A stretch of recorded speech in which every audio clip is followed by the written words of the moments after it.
Hi guys, this is Casper the Friendly Mechanic. Today I'm going to show you a review of my Harbor Freight 5-drawer tool cart from Harbor Freight.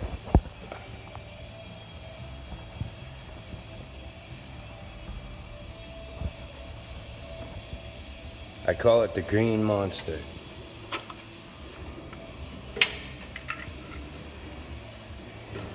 I like how the drawers lock in place so that when I roll the tool cart around the shop, they don't open.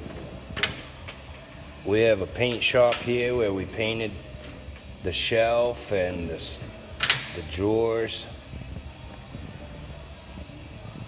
And I have a 56-inch tool chest from Home Depot. Black on black with soft closed drawers. It's pretty nice.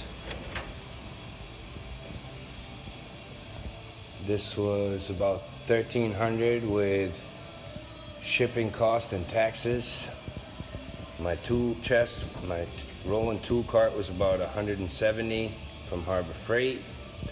And today's project will be welding a radiator support back on this Subaru Impreza Sport. Thanks.